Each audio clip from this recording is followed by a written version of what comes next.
Imagine waking up to see the impossible. Satoshi Nakamoto is suddenly moving 1 million Bitcoin.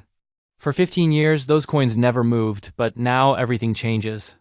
Crypto markets freeze, exchanges stop trading, and every graph looks like a vertical drop.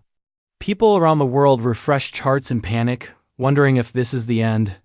But why would Satoshi move 1 million Bitcoin, and why now? Traders instantly try to sell, but liquidity disappears like smoke as the price crashes thousands of dollars in seconds.